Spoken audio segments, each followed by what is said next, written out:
आदाब नाजरीन, मैं हूँ शाहिद। आज के वीडियो में मैं आपको ये बताऊंगा कि इनडिज़ाइन डॉक्यूमेंट में आप मल्टीपल पेज नंबर काउंटर किस तरह से दे सकते हैं। तो चलें शुरू करते हैं। ये इनडिज़ाइन में कुछ फ़ाइलें खुली हुई हैं मेरे पास, और ये फ़ाइल नंबर 1 है, ये 2 है और ये 3 है।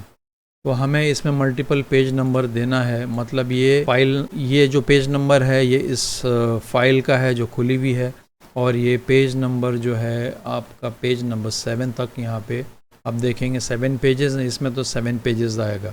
इसके बाद फाइल 2 जब खुलेगी तो ये फाइल 2 जब हमने खोली यहाँ पे, तो ये पेज नंबर वापस 1 से शुरू होना चाहिए, और यहाँ पे एक पेज नंबर और होना चाहिए जो कि पेज नंबर 8 से शुरू हो। मतलब ये वॉल्यूम पेज नंबर हो। आप यूँ समझ लें कि एक वॉल्यूम है, उसमें 3 या 4 किताबें मौजूद हैं, तो एक जो इंडिविजुअल बुक का पेज नंबर चलना चाहिए, और एक जो वॉल्यूम का पेज नंबर है वो सीरियली चलना चाहिए।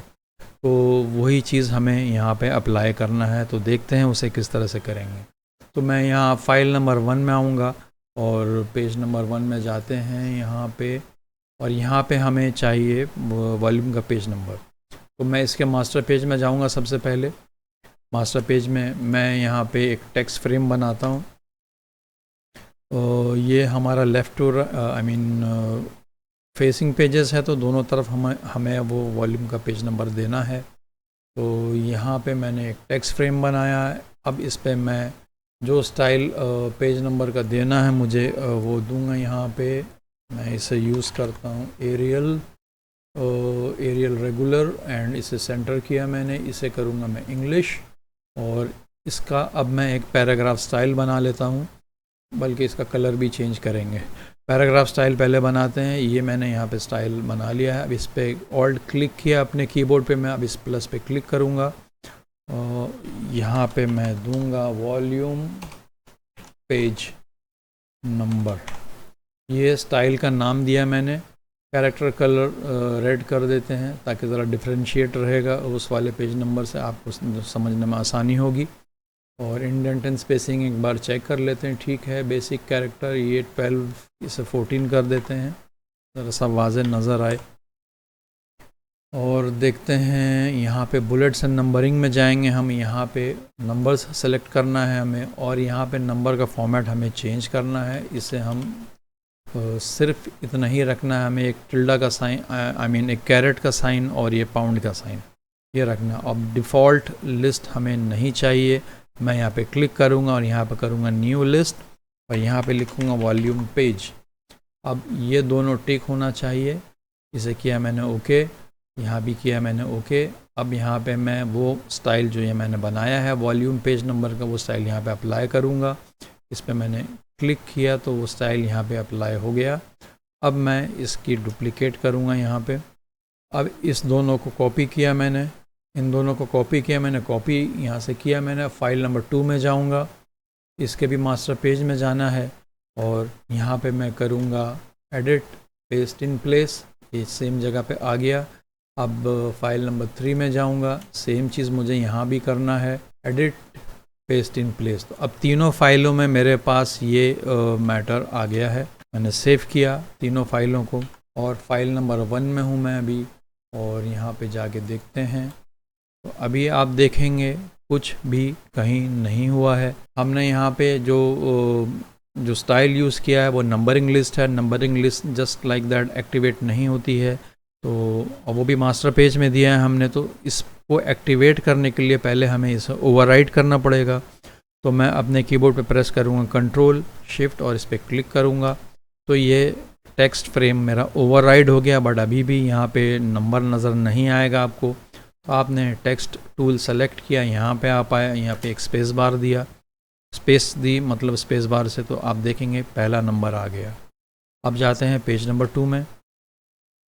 पेज नंबर 2 में भी आप देखेंगे उसी तरह से मास्टर पेज का आइटम नज़र आ रहा है, और ये भी लॉक्ड है। तो कंट्रोल शिफ्ट प्रेस किया, इसे दोनों को अनलॉक किया। यहाँ भी मैं स्पेस बार दूंगा तो आप देखेंगे 2 और 3 आ गया। सिमिलरली यहाँ भी वही तरीका अपनाना है, स्पेस बार दिया यहाँ पे। तो ये तो सिर्फ 7 पेजेस हैं तो चल जाएगा, बट अगर आप फ़र्ज़ करें 400-500 पेजेस अगर हैं तो उसमें तो बहुत वक्त लग जाएगा। तो मैं इसे अंडू करूँगा। कंट्रोल Z किया मैंने। कंट्रोल Z करके पहले मैं डिफ़ॉल्ट पोजीशन में आऊँगा। ये अब डिफ़ॉल्ट पोजीशन में मैं आ गया हूँ। मैं अब देखेंगे अभी लॉक हो गया है ये वाला। तो इसका दूसरा रास्ता अनलॉक करने का ये है कि मैं इन सारे पेजेस को सेलेक्ट करूँगा। ये जो पेजेस हैं इस फाइल में, इसे सेलेक्ट किया मैंने। ये 1 पे क्लिक किया और शिफ्ट प्रेस किया और 7 पे क्लिक किया तो आप देखेंगे सारे पेजेस सेलेक्ट हो गए। अब मैं जाऊंगा यहाँ पेजेस के फ्लाईआउट मेन्यू में और यहाँ पे करूँगा override all parent page items. तो मैंने इस पर क्लिक किया। अब आप देखेंगे ये ओवरराइड हो गया। अब आपको बार बार शिफ्ट कंट्रोल क्लिक करने की ज़रूरत नहीं पड़ेगी, बस जाके यहाँ पे क्लिक करना है और स्पेस बार देना है। सिमिलरली यहाँ पे क्लिक करना है, स्पेस बार देना है। तो ये वाला प्रोसेस उससे कुछ आसान हो गया जो अभी हम थोड़ी देर पहले कर रहे थे, बट फिर भी ये वाला प्रोसेस कम्बसम है और 300-400 पेजेस अगर होंगे तो उसमें बहुत वक्त लगेगा। तो और दूसरा नुकसान इसका इस प्रोसेस का ये है कि इसमें सारा जो मास्टर पेज आइटम था सब ओवरराइड हो गया। जैसे कि ये पेज नंबर आप देखेंगे ये भी ओवरराइड हो गया, उससे पहले जो है ये लॉक्ड था। तो मैं इसे भी अंडू करूँगा, इसे भी वापस डिफ़ॉल्ट पोजीशन में मैं लेके जाऊँगा। अब ये हम डिफ़ॉल्ट पोजीशन में आ गए हैं। अब इस पे हम एक स्क्रिप्ट चलाएंगे और स्क्रिप्ट का लिंक मैं डिस्क्रिप्शन बॉक्स में डाल दूँगा। यहाँ पे मेरे पास स्क्रिप्ट का पैनल खुला हुआ है, मैंने यहाँ पे क्लिक किया। यहाँ पे आप देखेंगे कंटिन्यूस पेज नंबर के नाम से एक स्क्रिप्ट बनी हुई है। मैं इस पर डबल क्लिक करूँगा। जैसे मैंने इस पर डबल क्लिक किया तो आप देखेंगे कुछ भी नहीं हुआ, क्योंकि स्क्रिप्ट का एक रिक्वायरमेंट है वो मैं अब आपको बताने लगा हूँ। तो मैं यहाँ जाऊँगा पेरेंट में और इस पर क्लिक किया मैंने और F7 प्रेस करूँगा। लेयर्स पैनल खोलूँगा मैं। लेयर्स का पैनल यहाँ लेकर आते हैं, इसे ज़रा सा एनलार्ज करते हैं। तो ये अभी मैं पेरेंट पेज में हूँ, फाइल नंबर 1 के लेयर्स का पैनल खुला हुआ मेरे पास। इसको मैं एक्सपेंड करूँगा। इस पे मैंने क्लिक कर रखा है। यहाँ पे देखेंगे टेक्स्ट फ्रेम के इस साइड में एक ब्लू मार्क नज़र आ रहा है, मतलब कि ये वाला टेक्स्ट फ्रेम मेरा सिलेक्टेड है। तो इसे हमें करना है रीनेम। तो इसे रीनेम कैसे करेंगे? ये टेक्स्ट फ्रेम के नाम पे एक बार क्लिक करें, माउस हटा के फिर जाएं, दोबारा क्लिक करें तो ये एडिट मोड में आ जाएगा। तो यहाँ पे मैं इसका नाम दूंगा वॉल पेज। सिमिलरली इस पर क्लिक करूँगा, इसका भी नाम उसी तरह से देखेंगे टेक्स्ट फ्रेम है। तो इस पर क्लिक किया, वापस हटाया माउस, दोबारा क्लिक किया, एडिट मोड में आया, इसे कर दिया मैंने वॉल पेज। अब मैं इन दोनों को करूँगा कॉपी। C2 में जाऊँगा, इसे करूँगा मैं डिलीट और यहाँ करूँगा paste in place. Similarly C3 में जाऊँगा, इन दोनों को करूँगा डिलीट और यहाँ पे करूँगा पेस्ट इन प्लेस। तो ये एक काम मेरा हो गया। अब इस पर क्लिक करूँगा, फाइल नंबर C3 में हूँ। आप देखेंगे वॉल्यूम पेज के नाम से ये दोनों सेट हो गया। इसे सेव किया मैंने, इसे भी सेव किया मैंने और इसे भी सेव किया मैंने। ये एक स्टेप मेरा हो गया। अब दूसरा स्टेप है कि इसको मैं एक्सप्लोरर में खोलूँगा, फाइल को ज़रा सा एडिट करूँगा मैं और यहाँ पे देखेंगे ये एक्चुअली पुरानी स्क्रिप्ट है, सीरत बुक के नाम से मैंने यूज़ किया था किसी टाइम। तो इसको मैं अब दूंगा वॉल पेज, जो हमने टेक्स्ट फ्रेम का नाम दिया था वहाँ पे वॉल पेज। तो जो नाम आप यहाँ देंगे वही नाम आपको स्क्रिप्ट में यहाँ देना है। इसको मैंने सेव किया और इसे मैं करूँगा बंद। अब इसका सेकंड रिक्वायरमेंट पूरा हो गया इस प्रोसेस का। अब थर्ड रिक्वायरमेंट ये है कि ये प्रोसेस आपको बुक फीचर में यूज़ करना पड़ेगा, इस तरह से आप इसे यूज़ नहीं कर सकेंगे। तो मैं इसे बंद करता हूँ, फाइल में जाऊँगा, न्यू करूँगा और बुक करूँगा। वॉल पेज डेमो के नाम से एक बुक बनाते हैं, डेस्कटॉप में सेव करूँगा उसे। मैं सेव किया मैंने। ये एक पैनल मेरे पास खुल गया और इसमें हमें इन 3 फाइल्स को इंक्लूड करना है जो भी हमने यहाँ पे क्रिएट करी है, C1, C2 एंड C3। तो इसे मैं अभी यहाँ से बंद करता हूँ। अब यहाँ पे ऐड करने से पहले मुझे यहाँ पे जाना है और ये बुक पेज नंबरिंग ऑप्शंस में क्लिक करूँगा मैं, और ये automatically update page and section number इस पर क्लिक करूँगा ताकि इसे अनचेक कर दूँ और फिर ओके कर दूँगा। ये करना इसलिए ज़रूरी है, अगर ये नहीं करेंगे तो जो पेज नंबर हम यूज़ कर रहे हैं, जो InDesign का पेज काउंटर है, एक्चुअल पेज काउंटर, वो ऑटोमेटिकली सब रीनंबर हो जाएगा, इसलिए वो हमें नहीं करना है, इसलिए हमें ये वाला स्टेप करना पड़ा। अब यहाँ पे हम बुक्स को ऐड करेंगे। मैंने इस प्लस पे क्लिक किया, C1 पे क्लिक किया, ओपन किया मैंने, तो देखेंगे पेज 1 to 7 है इसमें। यहाँ फिर से क्लिक करूँगा, C2 ओपन किया, तो अब देखेंगे ये 8 से शुरू नहीं हुई है ये बुक शुरू हुई है 1 से। अगर ये हम ऑप्शन यहाँ सेलेक्ट नहीं करते तो ये 8 से शुरू होती। अब मैं दोबारा क्लिक करूँगा, C3 में गया, ओपन किया, तो अब ये 3 फाइल मैंने बुक फीचर में डाल दी है। C1 में जाऊँगा मैं, C1 ओपन किया मैंने, और अब पेज नंबर 1 में जाते हैं, और अब हम स्क्रिप्ट को चला के देखते हैं कि स्क्रिप्ट हमारी काम कर रही है कि नहीं, जो हमने इतनी सारी मॉडिफिकेशंस करी है। तो अब मैं इस पे डबल क्लिक करूँगा, तो आप देखेंगे यहाँ पे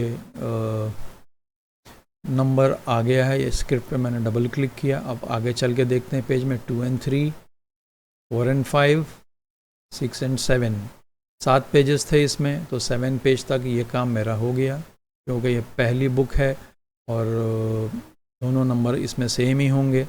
अब देखते हैं बुक नंबर 2 में। बुक नंबर 2 में हम गए, इसके भी पेज नंबर 1 में जाएंगे, ज़रा सा पोजीशन करते हैं। अब यहाँ पे देखेंगे ब्लैंक है, तो मैंने स्क्रिप्ट दोबारा चलाना है, डबल क्लिक किया स्क्रिप्ट पे, तो यहाँ भी देखेंगे पेज नंबर 1 से शुरू हुआ। आइडियली यहाँ पे हमें 8 से शुरू होना चाहिए था, इसे हमें 8 से शुरू कराना था इसे। तो देखते हैं आगे क्या है। 2 and 3, 4 and 5, अभी आप देखेंगे बिल्कुल सेम जो बुक का पेज नंबर है वही वॉल्यूम पेज नंबर आ रहा है। कोई बात नहीं, इसे सेव करेंगे हम, इसे भी सेव करेंगे हम।